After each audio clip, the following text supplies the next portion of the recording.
지난달 27일 고속도로 위에서 불이 난 차량을 그냥 지나치지 않고 망설임 없이 진압에 나선 우리 장병들의 소식이 각종 매체를 통해 훈훈하게 퍼져나갔습니다.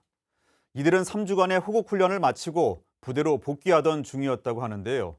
군인으로서 마땅히 해야 할 일을 했을 뿐이라고 말하는 육군 수도 기계와 보병사단 장병들을 이태검 기자가 만나봤습니다. 지난달 27일 경기 여주시 중부 내륙 고속도로. 갓길에 서 있는 SUV 차량에서 검은 연기와 불길이 치솟습니다. 이때 옆을 지나던 버스 한 대가 불이 난 차 앞에 멈춰섭니다. 곧바로 버스에서 내린 군인들이 사람이 차량 내부에 있는지 확인하고 소화기로 불을 끄기 시작합니다. 또 다른 군인은 차선 가운데서 차량 통행을 유도합니다. 위험을 무릅쓰고 불길로 뛰어든 도로 위의 영웅들에게 그날의 상황을 들어봤습니다. 약 3주간의 저희 수기사가 호국훈련을 마치고 나서 복귀를 하던 도중이었습니다. 대형 버스 운전부사관인 고재복 하사가 먼저 멀리서 연기가 난다고 식별을 했고, 그래서 너나 할 것 없이 바로 도와주자 이런 의견을 모아가지고 이제 바로 좀 조치를 하게 되었습니다. 장병들은 신속하게 각자의 역할을 나눴습니다. 사실 버스에 내리기 전에 간부들이 자발적으로 나서가지고 임무 분장은 다 된 상태였습니다. 좌측에 있는 이제 이교준 중사부터 119 신고부터 현장 통제 이런 거를 담당을 했고, 송하빈 하사 같은 경우에도 소화기를 받아가지고 소화기가 바로 사용할 수 있는 상태인지, 그리고 어디로 가서 바로 소화를 해야 될 것인지에 대해서 어느 정도는 인지가 된 상태였습니다. 멀리서도 열기가 느껴질 정도로 불길이 거셌지만 침착함을 잃지 않았습니다. 열기가 약 20에서 30m 전방에서도 후끈후끈하게 느껴질 정도로 불길이 거셌고, 추가적으로 타이어라든지 배터리 폭발도 좀 우려가 돼서 저랑 송하빈 하사가 이제 차체로 자동차에 가까이 근접을 해가지고 좀 진화를 하려고 시도를 했고, 내리면서 바로 119에 전화를 했고, 정체된 차량을 최대한 빨리 이동을 시켜야 됐다 생각해서 간부들과 함께 전방에서 이제 차량 통제를 하고 있었습니다.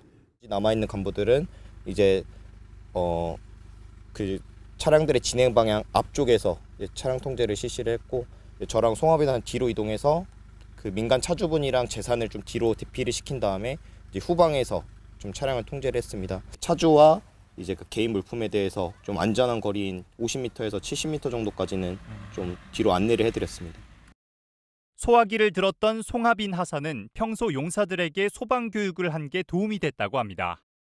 먼저 차량에 사람이 더 탑승해 있나 확인하였고, 없는 것을 확인 후에 이제 소화기로 자동차 왼쪽부터 해서 소화기를 뿌렸으며, 용사들에게 소방 관련 교육을 하면서 저 또한 공부를 하였고, 그 공부 덕분에 그 초기 진압을 잘 할 수 있었던 것 같습니다. 소방대원들이 현장에 도착하고 불길이 잡히자 장병들은 별다른 말 없이 버스에 올라 부대로 복귀했습니다. 소방차가 이제 건너편 반대쪽 차선에서 저희 지역으로 출동하는 것을 식별을 했습니다.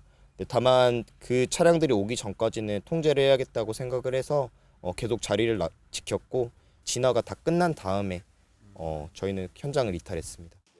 자신들의 이야기가 이렇게 큰 화제가 될지는 몰랐습니다. 저 같은 경우에는 우선 군생활관에 만났던 많은 분들이 연락을 먼저 주셨고, 전방에서 이제 고생하고 있는 이제 후배들이 이제 뉴스 보고 밥 먹다 뉴스 보고 저 얼굴을 봤다고 그렇게 전화가 와서 그때 좀 이렇게 알게 됐었습니다. 마땅히 해야 할 일을 했다고 말하는 이들. 많은 응원과 감사를 보내준 분들께 고마움을 전했습니다. 군인으로서 마땅한 일을 했음에도 불구하고 많은 분들이 응원과 감사의 메시지를 보내주셔서 저를 비롯한 저희 중대 간부들 모두가 이에 대해서 굉장한 자긍심을 느끼고 앞으로도 더욱더 열심히 해야겠다는 생각이 무척이나 들었습니다. 저희는 항상 국민의 군대로서 국민의 생명과 재산을 지키는 군인으로서 저희는 노력 많이 할 테니까 저희를 믿고 일상생활 편안하게 해주시면 좋겠고, 앞으로도 지금과 같이 나는 대한민국의 자랑스러운 육군 부사관이다라고 말할 수 있게 행동하고 싶습니다. 지난 1일 우리 군은 도로 위에서 민간인의 피해를 막은 11명의 간부 중 이광선 중대장에게 육군참모총장 표창을, 다른 간부들에게도 7군단장 표창과 수도기계와 보병사단장 표창 등을 수여했습니다. 경기도는 송하빈 하사에게 경기도지사 표창을 수여할 계획이며, 경기도 소방재난본부도 감사 인사를 전하고 표창을 수여할 것이라고 밝혔습니다. 국민의 생명과 재산을 지키기 위한 우리 군의 노력은 앞으로도 계속됩니다. 조국이 부르면 맹호는 간다. 국방뉴스 이태검입니다.